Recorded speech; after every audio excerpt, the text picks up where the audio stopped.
Molson Canadian presents Get Serious with Richard Lewis, Bob Saget, and Kevin Nealon. Molson Canadian Get Serious. Get Serious tonight at 10. Global's got it. When the ground war stalls, it's time to call in the airstrike. Precision attacks. Striking deep into enemy territory. The results can be explosive. The CanWest Global System presents NFL football. The battle begins September 4th on the Global Television Network.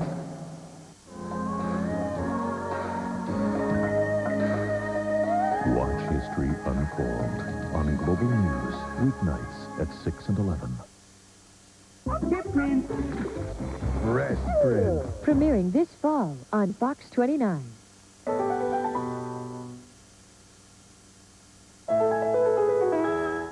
Is Unbelievable. my favorite. Awesome. Fresh is not Carlton. Fresh is fly. Hot. Hilarious. Too much. Fresh is cool. Lots of fun. Oh, fresh. Get fresh. Fresh is me, man. Always love. Fresh is the Fresh Prince of Bel-Air. Premiering this fall on Fox 29.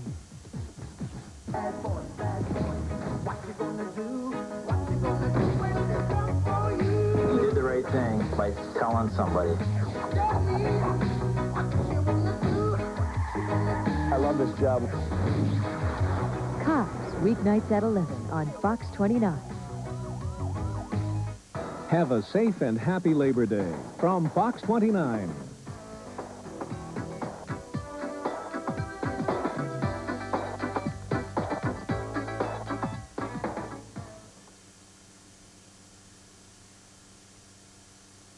Molson Canadian presents Get Serious with Dave Thomas, Harlan Williams, and Seinfeld. Is it serious or is it a comedy show? A whole month of comedy specials with up-and-comers, I'd love to play the dog in an orchestra one day. comedy greats, When you're the headliner, you're the guy now. and home movies. My question is, people that live in Hawaii, where do they honeymoon? New Jersey? No? A must for anyone who needs a laugh. Molson Canadian Get Serious. Global's got it, 10 p.m. tonight.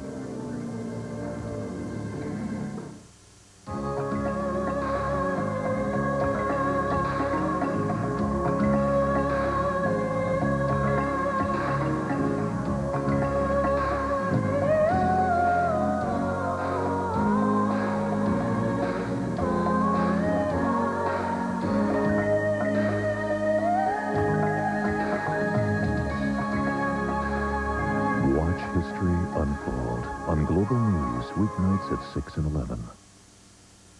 Molson Canadian presents Get Serious with Dave Thomas, Harlan Williams, and Seinfeld. A whole month of comedy specials with up-and-comers, comedy greats, and home movies. Molson Canadian Get Serious. Global's got it, 10 p.m. tonight. The gang's back for a new season. 90210 season premiere, 8 p.m. Wednesday on the Global Television Network. The CanWest Global System brings you the hard-hitting, precision passing, bone-breaking action of the NFL. This is football at its best. This Sunday, Randall Cunningham and the Philadelphia Eagles invade the Meadowlands to take on the New York Giants. It's a clash of NFC East rivals in a spectacular kickoff to the '94 season. Catch it Sunday afternoon at 1 right here on the Global Television Network. When it comes to sports, you want the straight goods from the experts. Hey, that's why you're here.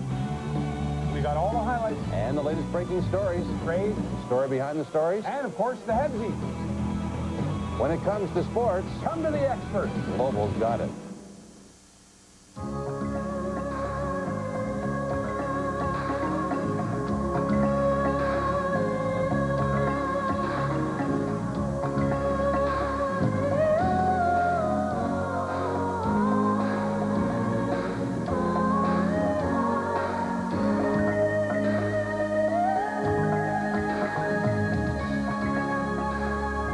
Watch history unfold on Global News, weeknights at 6 and 11. Do you like theater? I'd love to go. Wednesday on the next episode of Madison. She's been really down lately, so she just wants me to spend more time with her, that's all. She sure doesn't look depressed to me. Hetty has problems with her mother's new relationship. You're out all night with this idiot fireman that you've known for, what, 2 weeks? That's not fair. I didn't ask you for this. No, it's supposed to be a gift. Well, I don't want it, okay? Well, don't flip out on me. Just get off my back! Madison, Wednesday at 9 on Global. When it comes to sports, you want the straight goods from the experts. Hey, that's why you're here. We got all the highlights. And the latest breaking stories. Trades. The story behind the stories. And, of course, the headsies. When it comes to sports, Come to the experts. Global's got it. The New York Post says Party of Five is hands down the best new show of the fall season. Party of Five series premiere, 9 p.m. Monday on the Global Television Network. After Peg and Al call it a night, Oh, Peg, we just did it last month. Jack Slayton is just getting started. He does for single life what the Bundys do for marriage. It's April's daddy hates me. What do you expect? Just slept with his daughter in his bed. He was downstairs at the time. What's his problem? And all new Wild Oats after Married with Children tonight. Fresh Prince of Bel-Air, weeknights at 10 on Fox 29.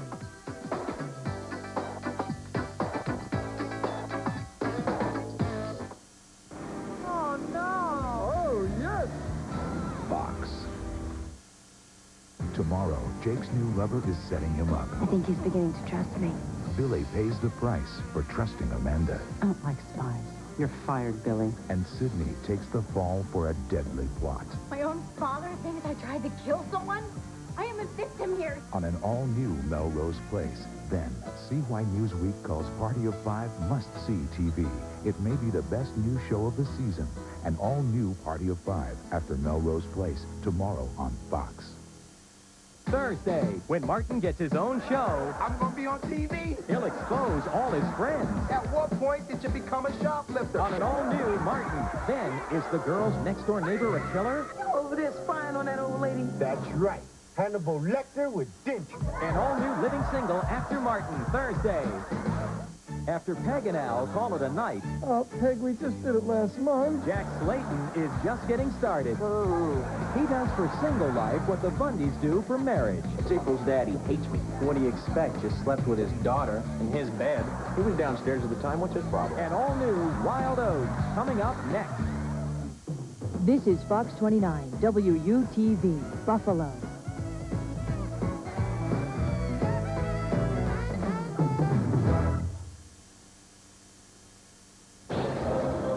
You damned us. Cursed us with that child. Omen 4, The Awakening, Tuesday at 8, 7 Central on Fox. Brandon's bid for election erupts in scandal. You are going to end up being thrown out of school. And Valerie's a girl Who are you? who knows what she wants. I want a man to ache for me. And she knows just how to get it. An all-new 90210, Wednesday. Fresh Prince of Bel-Air, weeknights at 10 on Fox 29.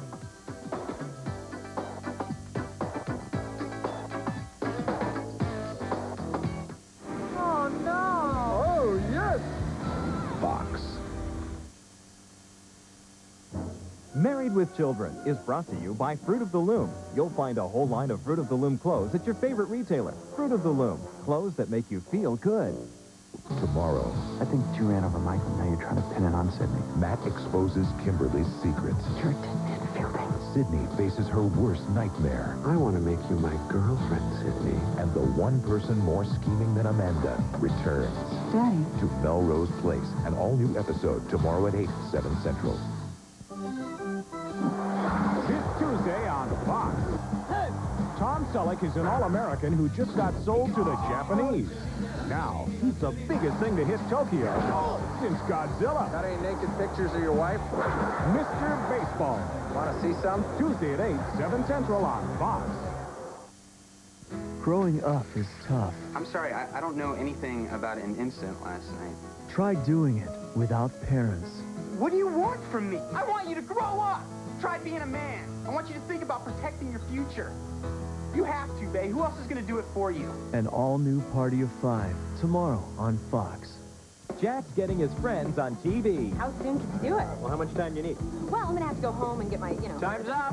Now, all their secrets. What about the night you spent with Monica Rawls? Will be revealed in prime time. You slept with my best friend? Thought I was your best friend. You are now. Wild Oats, an all-new episode next.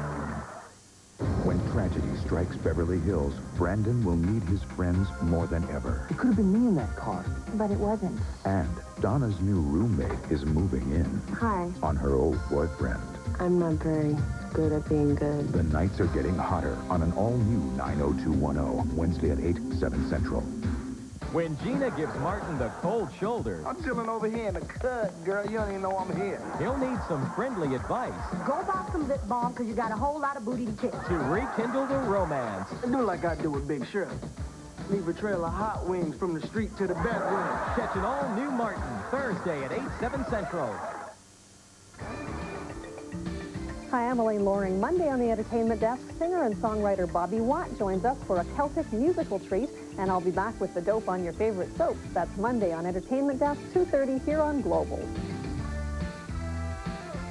Global's going to change the way you see the news. Peter Kent, a veteran journalist. There's no substitute for experience. Now, for the first time, you can see all the national and international news at 6:30 on Global's First National. First National, your first look at the news from across Canada and around the world. First National brings all the resources of the CanWest Global system together to give Canadians a new, earlier choice for national news. First National with Peter Kent. Experience the difference Monday at 6:30.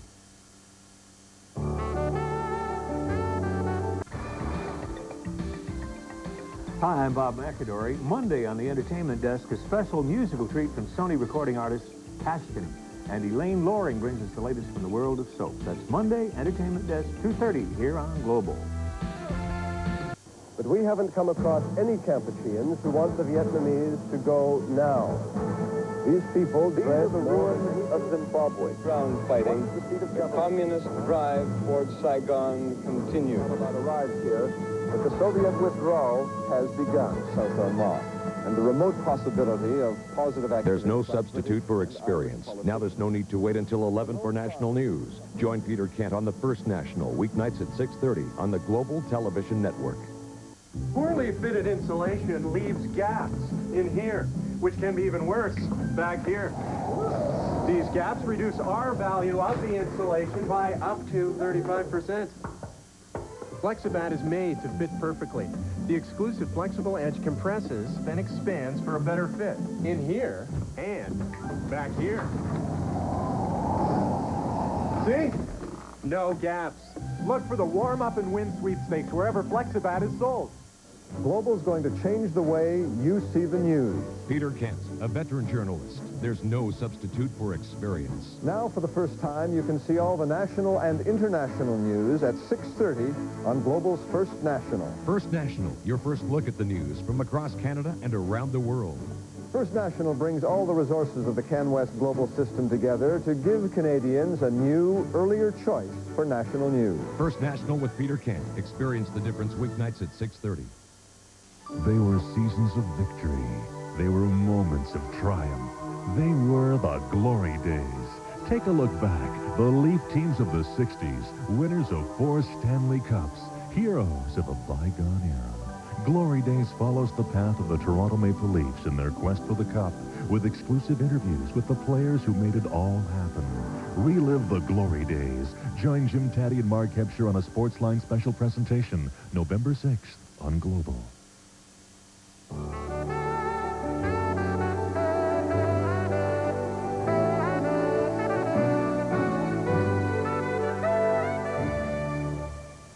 Frazier as a new role model. You gotta analyze everything to death. You know, you could learn a big lesson from this dog here. It's a dog's life. All this time I thought Eddie had been fixed. All you had to do was walk. Oh, well, I am glad to say I've never been that bored. Oh. Eddie will always fetch some laughs. Doing your exercises, I see. Yes, and if someone doesn't let us get on with them, he's going to get a little spank on his fanny. Catch the wickedly funny humor. Frazier, Global's got it Tuesday at 9.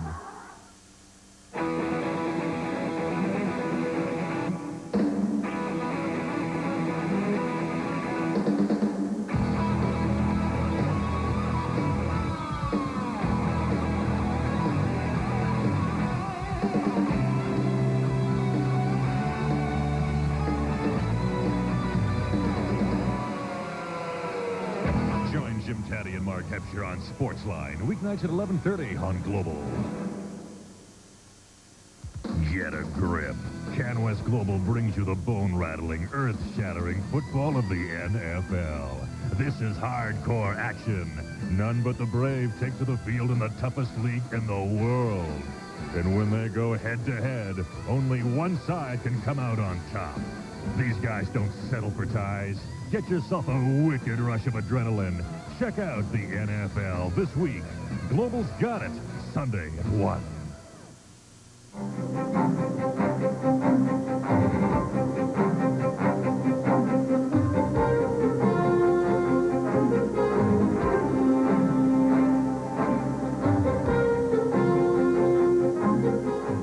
Poorly fitted insulation leaves gaps in here, which can be even worse back here.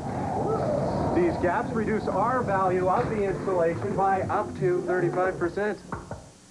Flexibat is made to fit perfectly.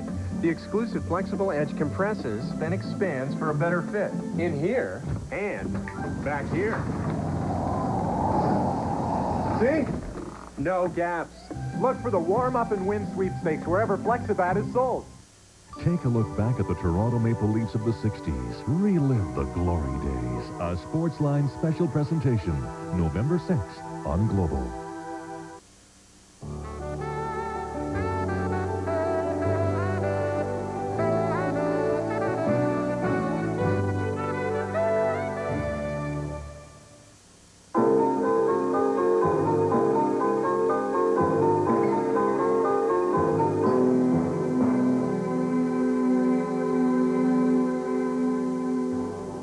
At 2:30 in the afternoon on March the 3rd, 1988, a team of 9 Soviet Russians and 4 Canadians Stars in her most challenging role. Whoa, Mama! Bart's new girlfriend. Breath check. Friday at 8 on the Global Television Network. Poorly fitted insulation leaves gaps in here, which can be even worse back here. These gaps reduce R value of the insulation by up to 35%. Flexibat is made to fit perfectly. The exclusive flexible edge compresses, then expands for a better fit in here and back here. See? No gaps. Look for the warm-up and win sweepstakes wherever Flexibat is sold. They were seasons of victory. They were moments of triumph. They were the glory days. Take a look back. The Leaf teams of the 60s, winners of 4 Stanley Cups, heroes of a bygone era. Glory Days follows the path of the Toronto Maple Leafs in their quest for the Cup, with exclusive interviews with the players who made it all happen. Relive the Glory Days. Join Jim Taddy and Mark Hepsher on a Sportsline special presentation tonight at 10 on Global. I feel like my life's just starting. It's a rush. You can't do that. We'll make it work. There are a lot of surprises that night. Both of these guys are so cool. Just go back to being who you were before. It took a lot of guts to be able to do that. The CanWest Global System presents Angels of Mercy, a primetime event. Veteran Canadian nurses remember their tour of duty. All of our hospitals were in tents. We lived in tents, too, with earth floors. Angels of Mercy, a CanWest Global System primetime event, 10 next Sunday.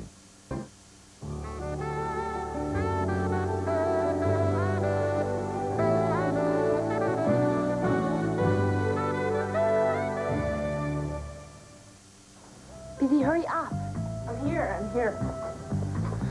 Now what? Okay, we're supposed to talk about what's important to us, what's fun, what sucks. Yeah. Enter Global TV and Ready or Not's Time of Your Life contest by sending in a video, poem, or story of what's important to you now. You could win one of 3 Pioneer MIDI stereo systems or one of 3 Atari Jaguar home systems. Just send in your entry to Global TV or go to any Sam the Record Man store for details. Ready or Not, Global's got it Fridays at 8:30. They were seasons of victory. They were moments of triumph. They were the glory days. Take a look back. The Leaf teams of the 60s, winners of 4 Stanley Cups, heroes of a bygone era. Glory Days follows the path of the Toronto Maple Leafs in their quest for the Cup, with exclusive interviews with the players who made it all happen. Relive the glory days. Join Jim Taddy and Mark Hepsher on a Sportsline special presentation tonight at 10 on Global. Get your Tuesday off to a flying start with back-to-back episodes of Wings. I'm still smiling. You want to know why? Happy face? No. Happy hour. Then make a date with Frasier. You've been seeing a man? Only when I close my eyes and concentrate. The laughs continue with Grace Under Fire.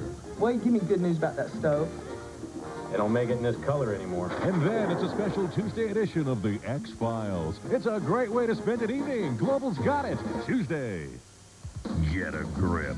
CanWest Global brings you the bone-rattling, earth-shattering football of the NFL. This is hardcore action. None but the brave take to the field in the toughest league in the world. And when they go head-to-head, only one side can come out on top. These guys don't settle for ties. Get yourself a wicked rush of adrenaline. Check out the NFL this week. Global's got it. Sunday at 1. Man, a lot of surprises that night. Both of these guys are so cool. Just go back to being who you were before. It took a lot of guts to be able to do that.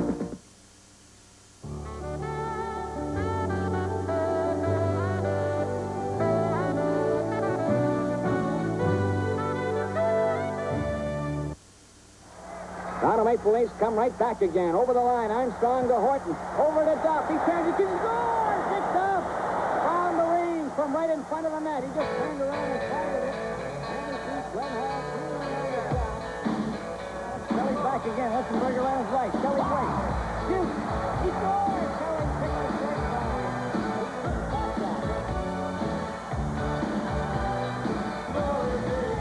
For the ninth time, the Toronto Maple Leafs have won the Stanley Cup.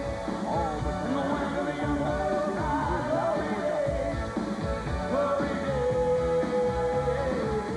Glory Days is brought to you in part by IDA Drugstores, home of the Health View Video Library, because your health is worth watching.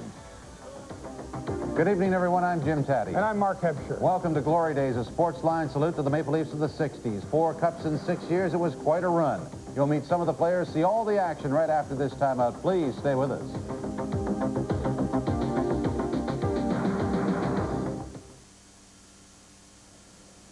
Welcome back to Glory Days. To understand what happened to the Leafs in the 60s, you have to go back to the late 50s. After a great run in the 40s, the league power shifted to Detroit, then Montreal. Leaf fortunes bottomed out with 2 straight non-playoff seasons in 56-57 and again in 57-58.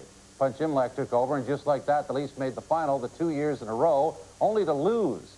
Even though they had 90 points in 60-61, they settled for second and were ousted in the semifinal.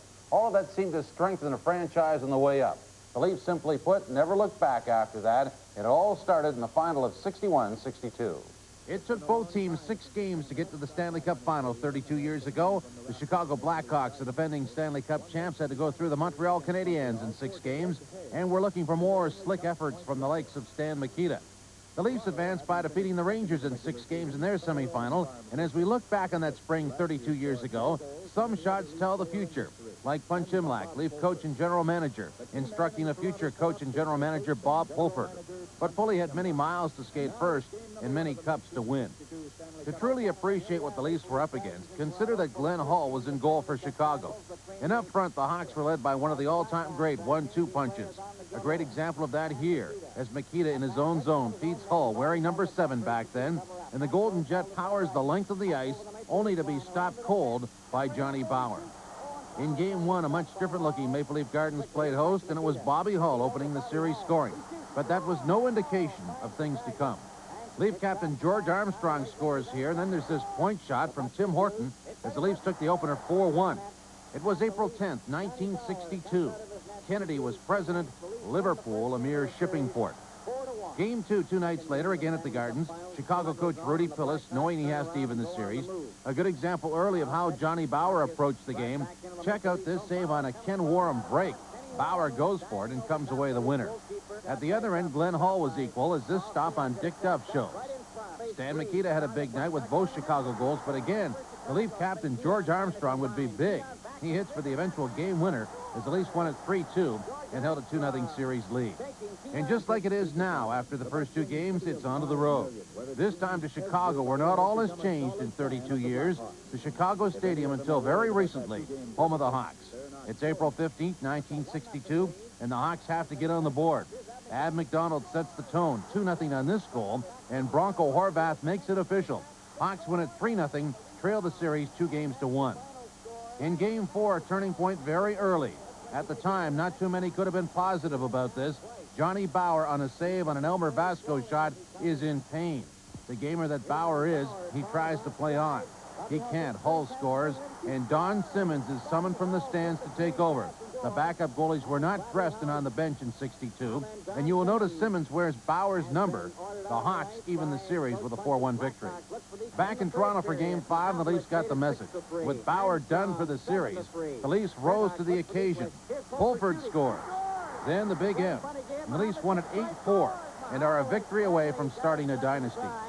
April 22nd in Chicago is a dream come true for Leaf fans, with the Hawks crowd anticipating otherwise. Hull beats Simmons to get the home side going, but then two goals that start the Cups rolling. First, the Big M feeds Nevin, and it's 1-1. Then, how's this for vintage Leaf footage? Horton over the line, back to Armstrong, give and go. Horton then over to Duff. He scores. 2-1 for the Leafs. That was the final that night, and as the celebration happens on the Chicago ice, another future-telling shot has Al Arbor playing with Punch's hat. Greatness had arrived, and it would last quite some time. And oh yes, what did a Stanley Cup celebration look like in Toronto 1962? Just as wild as you thought it would. So who were these strong and gallant men who fought for the glory of the Maple Leaf? Well, some were from Western Canada, some from Northern Ontario, some from Metro Toronto. Most of them dreamed of playing for the Maple Leafs, and now, some 30 years later, most are more than happy to talk about those glory days. Jim Ralph sat down with some of them and assembled this retrospective.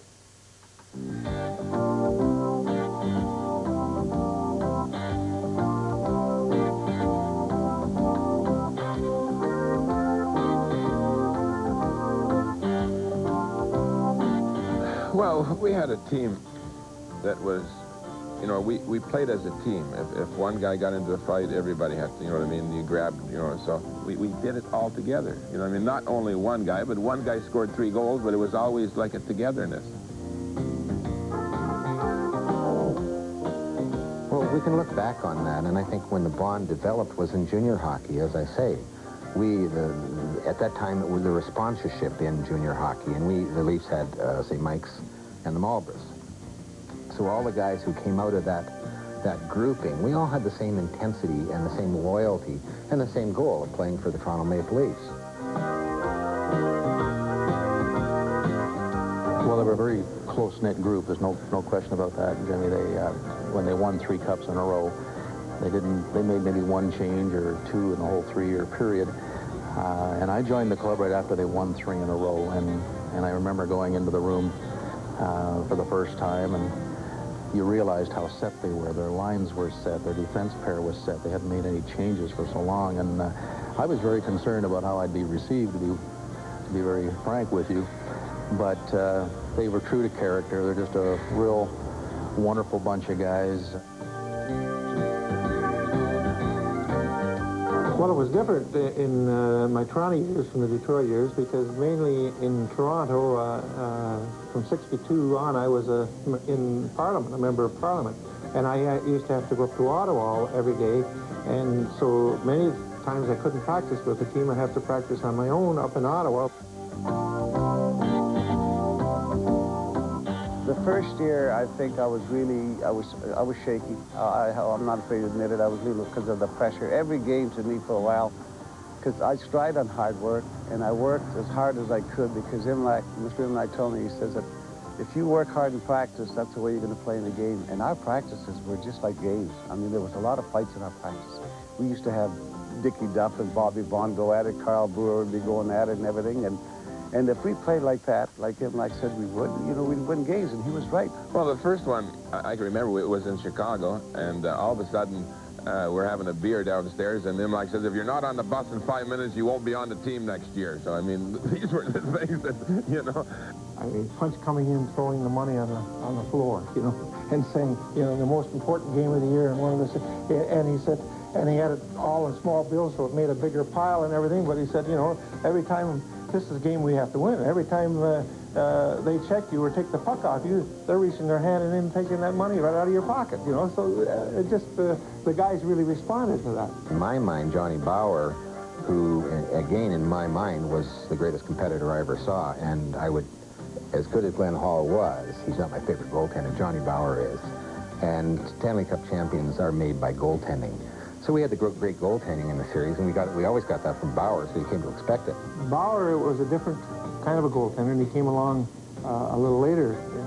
But Johnny hated to give you a goal at any time, practice or anywhere. He didn't want any puck entering that net, and he would really fight it. And he became very expertise at diving out with that stick and knocking the puck off the opposing player coming in. We went into Toronto, and we shut out Detroit 4. We shut out Detroit 4-5-0 anyway, and you know, when it's all over, everybody just comes running towards you, and I got so excited. I threw my stick way up in the air, and the guys that come toward me, and then I realized, you know, my stick, and I looked up, and I got about 4 stitches on my forehead with this stick, but I didn't even feel it. That's how happy I was.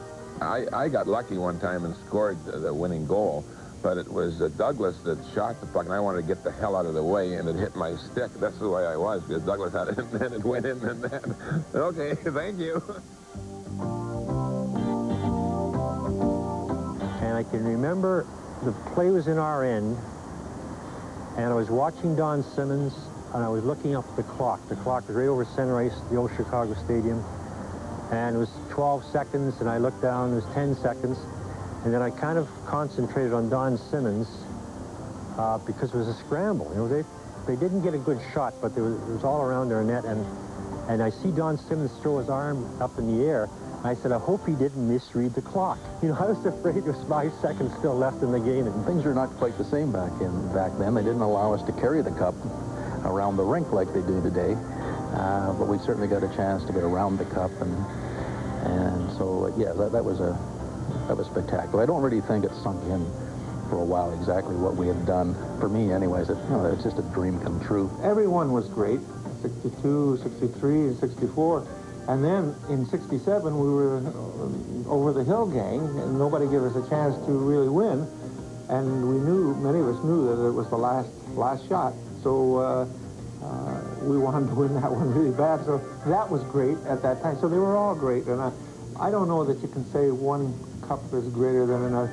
To win the Stanley Cup, that's what you start out. That's your whole successful season. If you don't win the cup, you haven't had a successful season. And I look at it every time we go downstairs where it's more or less located, and I look at it all the time, and I say to myself, boy, was I ever lucky to be holding this here miniature Stanley Cup. And but everybody comes down and admires it, and in fact, there's quite a number of people want to know if I wanted to sell it, and I said, no, I certainly don't. I worked pretty hard for this. A man who had his finger on the pulse of the Gardens for many years. And the Leafs have to go through Motown to win 2 in a row. Please stay with us.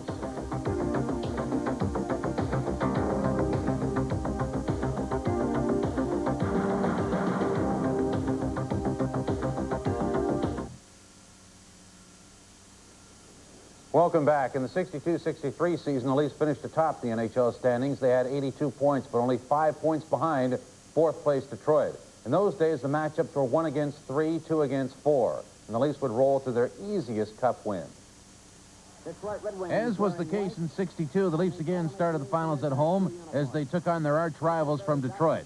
Punch Imlach would have Detroit coach Sid Abel's number with the ease this time. And right from the start, the Leafs delivered the message. Dick Duff, who made a career with big Stanley Cup goals, gets things going here. Again, Duff does the job, and suddenly the Leafs have a 2-0 lead in Game 1.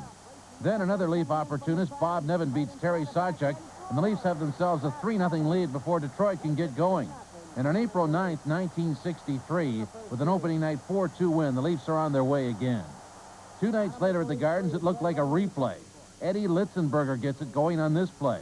And by the time Bob Nevin beat Sawchuk, the Leafs are away again with a 3-0 lead. As Gordie Howe went, so did the Wings in those days. He was the league's MVP winner in 63, and when he scores in this play, he again makes the best of a bad Detroit situation as the Leafs won again 4-2 and lead the series 2-0. And then it's on to Motown. The Leafs packed and hoping to sweep the series. Back then, the Wings played out of the Olympia, a Chicago Stadium clone. And even though the home side was on the ropes, tickets were hot and anticipation high. Several things become apparent from here to the end of the series, like the value of Dave Keon to the Maple Leaf Hockey Club. Here he gets the Leafs on the board and ties it at 1. Maple Leafs would have a tough time figuring out Newfoundlander Alex Faulkner in this night. On this play, he gives Detroit a 2-1 lead. And how's this for vintage Leaf action? Horton takes the puck from Red Wing Floyd Smith. Up the ice, over the blue line to Red Kelly. He fires. Horton tips it in, and it's tied at 2. Sawchuk and the Wings protest, but get nowhere fast.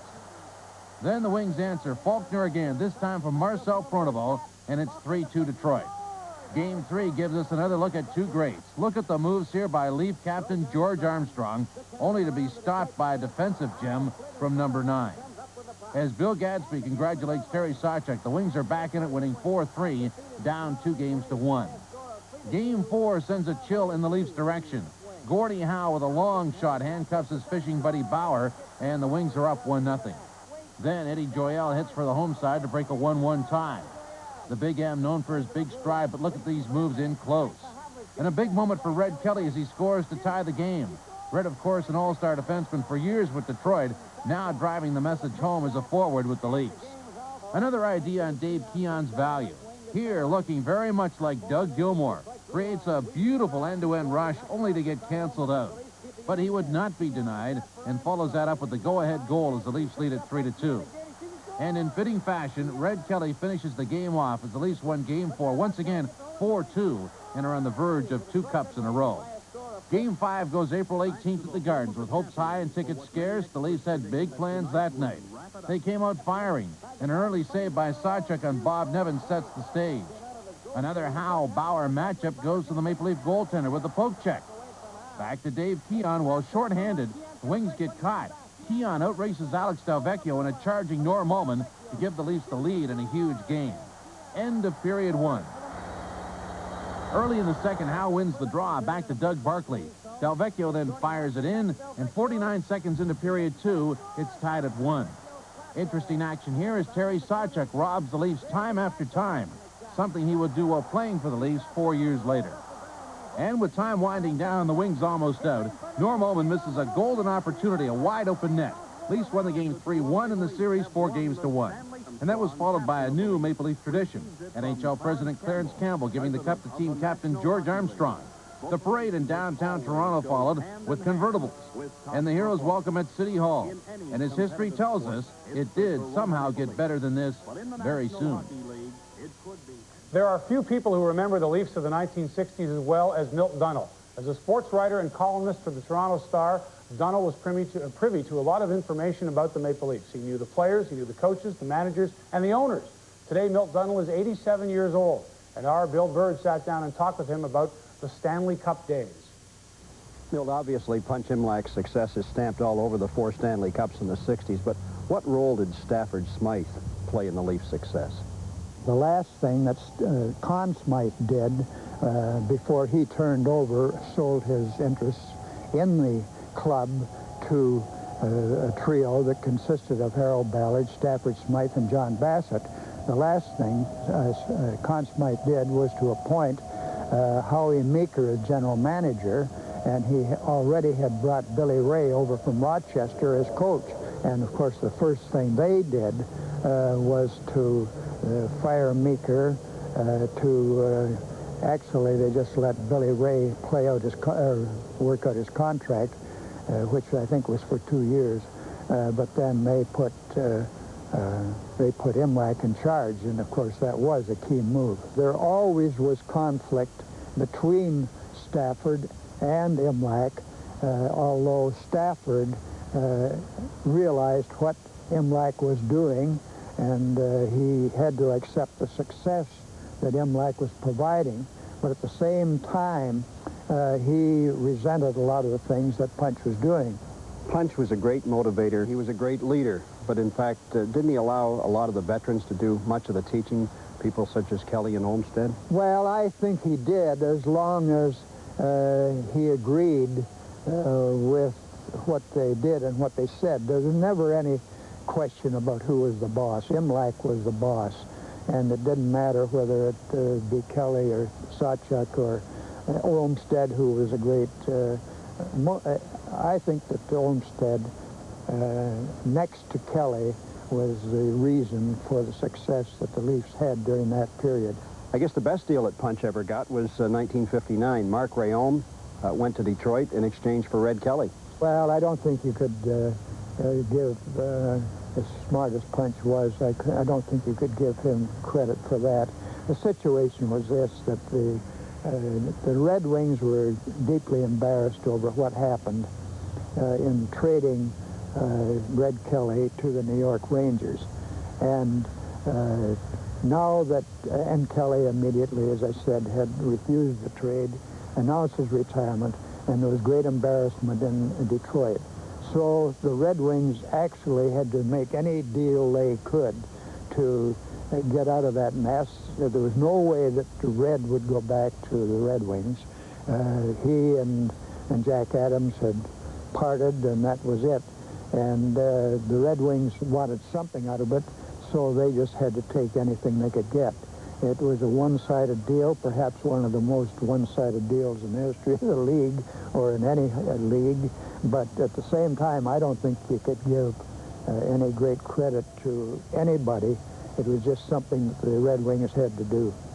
I've often said this, that there have been some great players with the Leafs, but the player who may have meant the most to the Leafs in their success all time, going all the way back to the origin of the Toronto Maple Leafs, might have been Red Kelly. What special qualities did Red bring to the Leafs?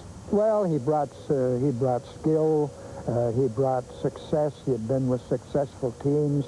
His attitude, he was respected.